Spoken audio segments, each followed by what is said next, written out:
Callister's joining us with the hat on for tourism. You have responsibility in the department with Mr. Skelly. Yet you weren't talking to us, were you, for a few days? You kind of pushed it straight to Mr. Skelly to bat it. And we've got to start with the timing of this whole thing. I mean, it came out on Thursday of going into the Easter break, but it came from the Cabinet Office. Can you take us through why and how this happened like this? And did you have any control on it, being that you're tourism? Yeah, we definitely had no control. Just to clarify one point, I was involved in this from the outset. The Minister decided he wanted to take the lead, and I have to respect that as the political member with responsibility. Obviously, there was comments made about the Minister, and I think it was absolutely right that the Minister came out and actually defended the department, defended the hard-working staff, and defended the industry.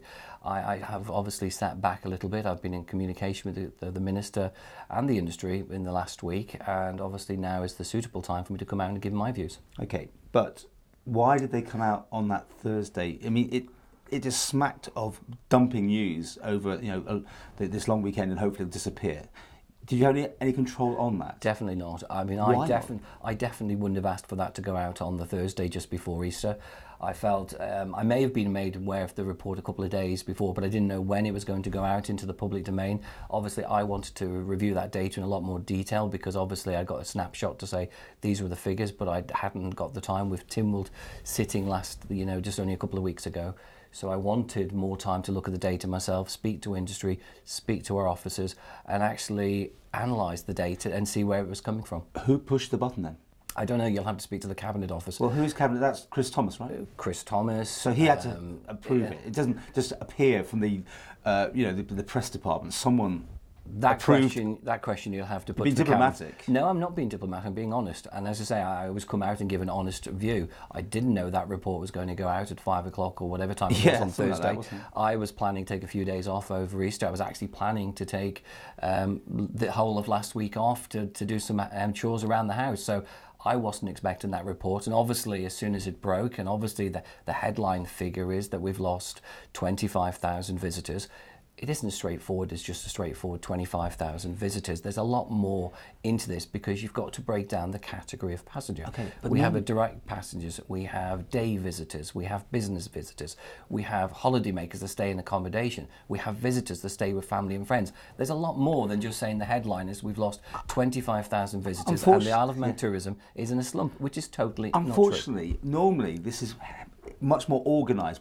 We the press, would be brought in, we'd be talked to, then there would be the one-on-one interviews, and it would all be in control. What happened was, it was this sort of, there's a shocking figure, who's going to talk about it? No one's available.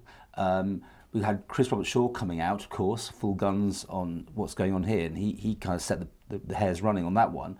I think Mr. Skelly did a radio interview on the Monday, but I couldn't get hold of him then. It was difficult, but we did have the Easter break. My point is, I think it could have been handled better. And that is something I've already picked up with officers. That's something I've already picked up with through officers and other political members, that report should not have gone into the public domain so late on, just before a break, should be, or the Easter break, which then allowed the media and social media just to take their sort of view on it. And I apologise that I wasn't available in this role. The Minister is the department, and if the Minister decides he wants to take the lead, I respect that. I was going to say, you were available, but were you gagged, or were you just not? No, definitely not. I was in communication with you. You know that yourself. Yes, I know. That's what I'm saying. But you said you couldn't do it. I was in communication with Manx Radio and other media outlets. I respect that the Minister felt that he wanted to take the lead, and absolutely right, because there was a headline figure that we've lost 25,000 visitors. That's the headline. The actual, when you break it down, it's a lot more complicated than that. And it appeared to be all from sort of the sailings more than anything that have this big dip in one quarter or something. Am I right? Well, there seems to be unusual data for that particular quarter. I think there's some anomalies in the data. And I've certainly asked for some of the methodology just to be looked at again. I think there is a few small errors. I definitely think that the cruise passengers are missing off that data. We've had over 6,000 cruise passengers. This is major. I don't know. No, I'm not going to say major. I think there's just some methodology. Maybe they've not used cruise passengers before. Given the fact that we've got a sudden increase in our cruise industry, we had over 6,000 passengers arrive at our shore, over 3,200 took an excursion on the Isle of Man.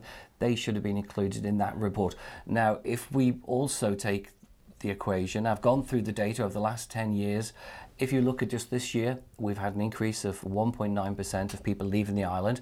We've had a decrease of 25,000 visitors. Now, there may be a simple trend that more families from the Isle of Man going over have gone travelling to see their relatives this year, yeah. instead of the relatives coming to the Isle of Man visiting their families. You don't know that, do you? No, we don't. You're guessing a bit. But it could be guesswork, but that could equate to around 12,000 visitors. Well, 12,123 if you want to be precise. Well, things got more interesting at the end of the week when the Steam Packet brought out their own things. Although I didn't get a press release, I don't know why, but I haven't seen it actually.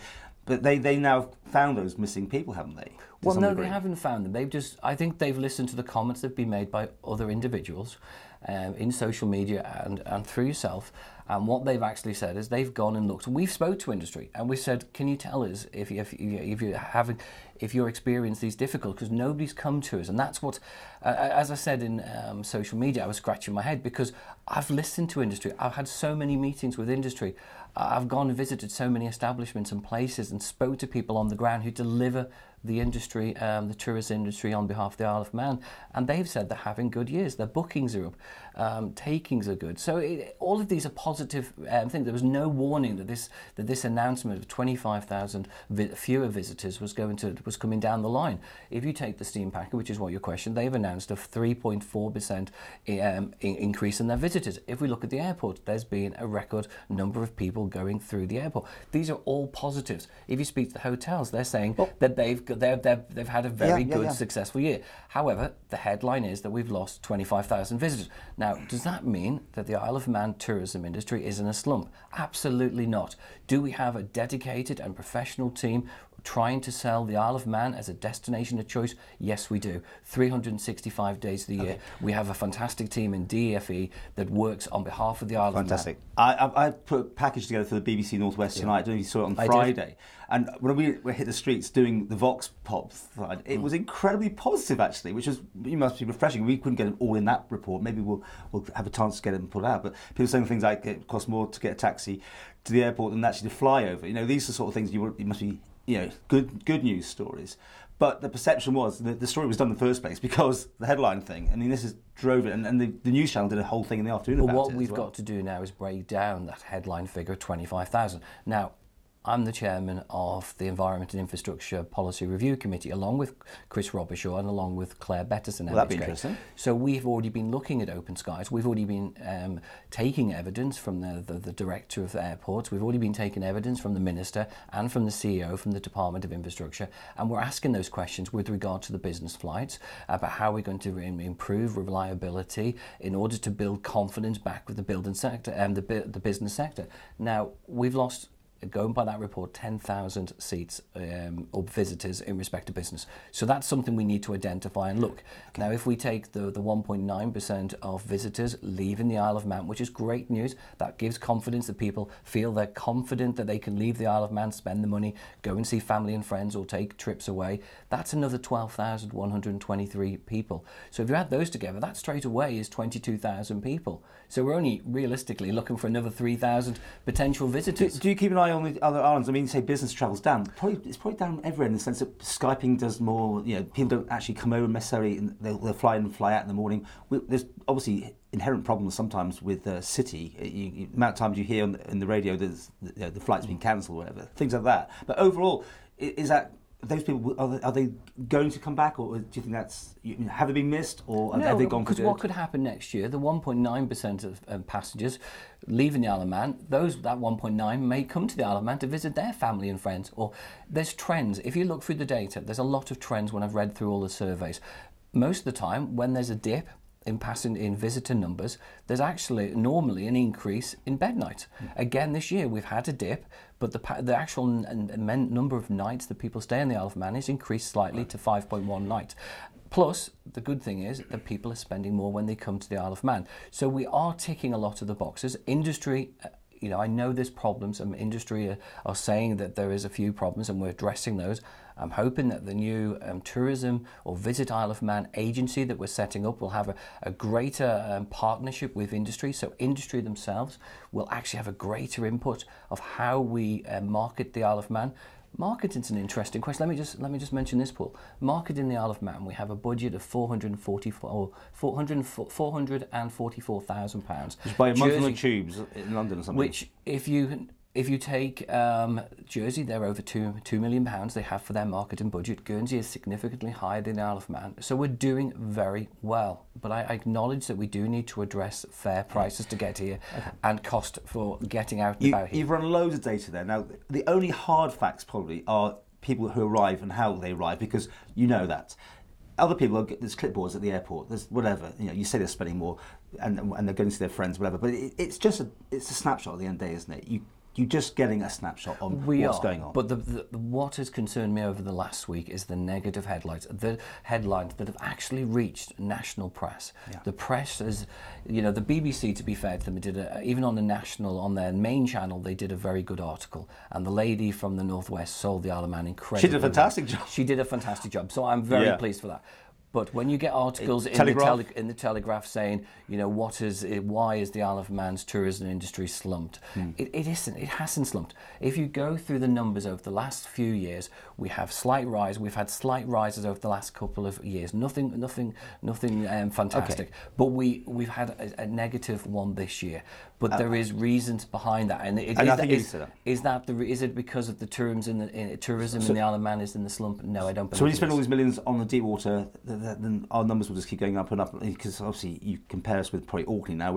They're doing much better, no doubt, on numbers, because again it's all figures, isn't it? But Headlines. Realistically, the deep water berth they're not going to be classed as our visitor. We're talking about people who come to the Isle of Man, who stay in a hotel, visit all the attractions. Those particular passengers, which is something slightly different. It'd be a new group for them. There would be a new group, and they would be classed possibly with the day passengers. Just to wrap this up, are you happy with how this has gone? I mean, I know you said at the beginning you're not happy, but have you learned lessons from this? It's like most things. I don't think we were at fault of putting that report into the public domain at the time it was put in the public domain. Yeah, we can always learn lessons. I will be speaking to the Cabinet Office via the Minister or via officers, and making sure... Strongly, I should imagine, by looking at your face. Well, it's myself who's been criticised for it, and I feel more sorry for the staff who work in the Department for Enterprise, who work tirelessly to promote the Isle of Man. Plus, I feel very sorry for the industry that deliver the service day in, day out. It's their reputation, it's their business. This is an incredibly difficult sector to promote.